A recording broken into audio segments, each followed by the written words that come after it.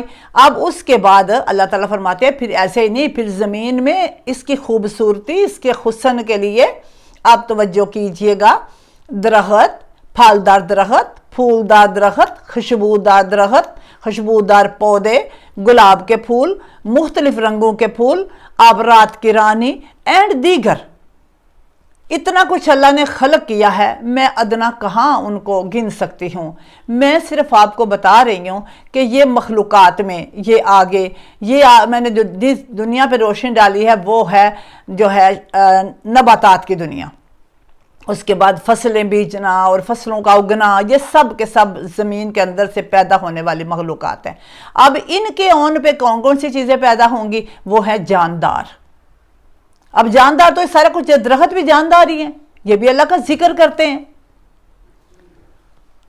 اگر میں اس کے بارے میں کہا کرتی ہوں، اگر آپ نے کسی درخت کے پاس کھڑے ہو کر کے ایک دفعہ درود پاک پڑھ لیا، یا اللہ کی قدرت کو سبحان اللہ کہہ دیا، یا الحمدللہ کہہ دیا، یا اللہ اکبر کہہ دیا، تو میرے آقا کریم صلی اللہ علیہ وآلہ وسلم کا فرمان عالی شان ہے کہ قیامت والے دن وہ درخت گواہی دے گا کہ میں گواہ ہوں اس نے اللہ کی ثنا بیان کی تھی، میں گواہ ہوں کس نے نبی پاک صلی اللہ علیہ وآلہ وسلم پر جو ہے وہ درود پاک پڑھا تھا۔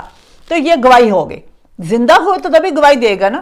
اسی لیے نبی پاک صلی اللہ علیہ وآلہ وسلم نے یہ بھی فرمایا کہ، اور عملی طور پر کر کے بھی دکھایا کہ اگر جو ہے جو قبر ہے کسی میں جو ہے عذاب ہو رہا ہو، یا آپ کو لگے یہ گنہگار ہے، یا آپ کو لگے ہم تو سبھی گنہگار ہیں، یہ ایک میں جو ہے سمجھانے کے لیے ایک بات کر رہی ہوں، اس کو کوئی ایشو نہیں میں بنا رہی۔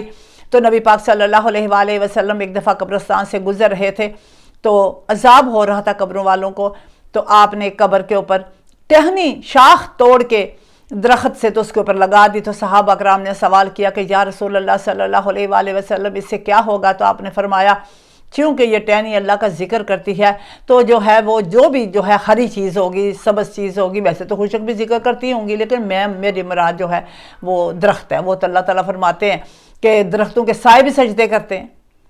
ہماری اس وقت مراد ہے سبز چیز جو اگتی ہیں، وہ میں بیان کر رہی ہوں۔ ایک وقت میں کسی ایک ہی چیز کے اوپر روشنی ڈالی جا سکتی ہے، تو اس سے قبر والے کی عذاب میں تخفیف ہوگی، کمی ہوگی۔ تو یہ ہم بھی آج جائیں اگر قبرستان میں حاضری دینے کے لیے، تو ہمیں منتوں کی جگہ کوئی ایسا ہی فعل کرنا چاہیے جو آقا کریم صلی اللہ علیہ وآلہ وسلم نے کر کے دکھایا یا جس کا حکم فرمایا۔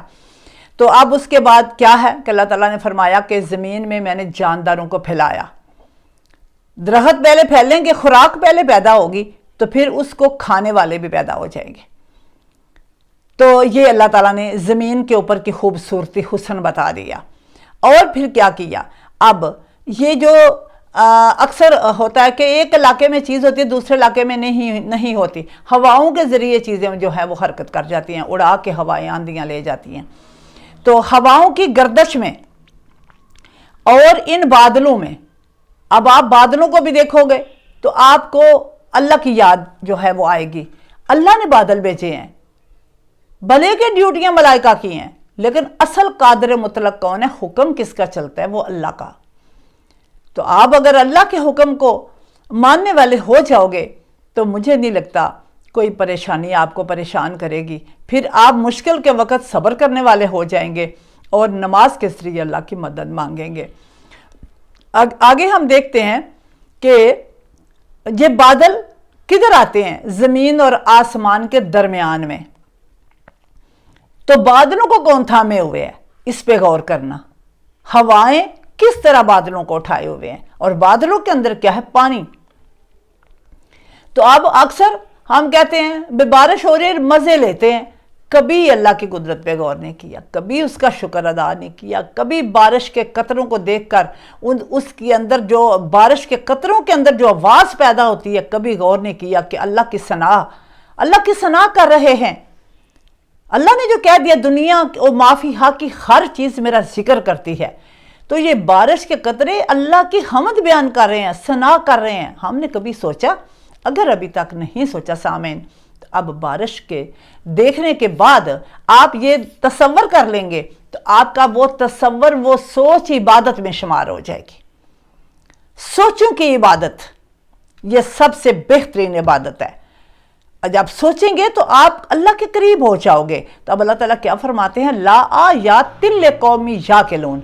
جتنی چیزیں بیان کی ہیں میں نے اوپر، زمین و آسمان کی خلقت جو ہے، لیل و نہار، اور کشتیوں کا جو ہے وہ چلنا، جو لوگوں کے نفع کی چیزیں لے کے چلتی ہیں، آسمان سے پانی کا برسنا، زمین کا پانی سے زندہ ہونا، اور زمین کے اندر اگنے والی چیزیں، پیدا ہونے والی جاندار چیزیں، اور بادلوں کا آسمان کے درمیان آنا، اور پھر ان کا بارش برسانا، ان سب چیزوں میں آیات ہیں۔ آیات، نشانیاں ہیں کس کے لیے؟ عقل مندوں کے لیے۔ تو اگر اب آج تک کبھی آپ نے غور نہیں کیا کہ بس اتنا ہی آپ کہتے ہیں کہ دن ہو گیا، رات ہو گئی، تو پھر یقیناً آپ غور کر لیں گے۔ ایسے ہی نہیں کہنا، اس کی حمد بیان کرنی ہے، اس کی ذات کی اس طرح بیٹھے، ہم ادھر ہی بیٹھے ہیں، اس کی قدرت کی یہ جو کتنی کلاکاریاں ہیں، کتنی خوبصورتیاں ہیں، غور کرنا ہے۔ غور کر کے پھر کہنا اللہ بے شک تو ہی خالق و مالک ہے، تو ہی دن اور رات کو عدل بدل کرتا رہتا ہے، کبھی سورج کو لاتا ہے، کبھی چاند کو لاتا ہے، کبھی ٹم ٹم کرتے ٹمٹماتے ہوئے تارے آ جاتے ہیں، تو کتنا جو ہے نیلگوں آسمان روشن ہو جاتا ہے، دن ہوتا ہے ماند پڑ جاتے ہیں۔ یہ ساری چیزیں غور کرنے کے بعد نماز آپ کتنے کو پڑھ لیں گے؟ ہم نماز کتنے کو پڑھ لیں گے؟ کتنے 10 منٹ لگا لیں گے، 15 لگا لیں گے، باقی ٹائم کا کیا؟ کیوں کہ جو دم غافل سو دم کافر۔ تو غفلت کا مطلب یہ نہیں ہے کہ ہم نماز نہیں پڑھ رہے تو ہم ہر وقت تو نماز نہیں پڑھیں گے نا، تو پھر وہ باقی جو سانسیں ہیں، دم جو ہیں، ان کا کیا کرنا ہے؟ تو ان کو کفر سے کیسے نکالنا ہے؟ غور کر کے۔ جب ہم غور کرنے والے ہو جائیں گے نا، پھر جو غلطیاں ہم سے ہر وقت ہوتی ہیں نا، ان میں بھی کمی آ جائے گی۔ پھر ہم کسی کا دل دکھاتے ہوئے ڈریں گے، کسی کا حق کھاتے ہوئے ڈریں گے، پھر ہم حالی نام کے مسلمان نہیں، عملی طور پر چیزوں کو اپنانا شروع کریں گے۔ امید کرتی ہوں کہ آپ ضرور آج کے لیکچر کو سننے کے بعد غور و فکر کی دنیا میں داخل ہو گئے، اور اپنے لیے اپنی آخرت کی بہترین منزل کا متعین جو ہے وہ کرنا آپ کے بس میں ہے، کہ آپ اپنے لیے آخرت کے کھیتی جو ہے کس طرح سنوار سکتے ہیں۔ غور و فکر کے ذریعے آپ ضرور عمل کریں گے، اور ضرور آپ غور کریں گے، اور ضرور اللہ کی ثنا بیان کریں گے۔ ضرور آپ دیکھیں گے کہ سورج کی روشنی آج سردیوں کے موسم میں کسی جو ہے سردی والے بندے کو، جس کو ٹھنڈ لگ رہی ہو، اس کو دھوپ کتنی راحت دیتی ہے، تو کیا یہ بہت بڑی نعمت نہیں ہے؟ یقیناً نعمت ہے۔ اللہ رب العزت ہم سب کو سمجھنے کی توفیق عطا فرمائے۔ اجازت چاہوں گی۔ السلام علیکم ورحمۃ اللہ وبرکاتہ۔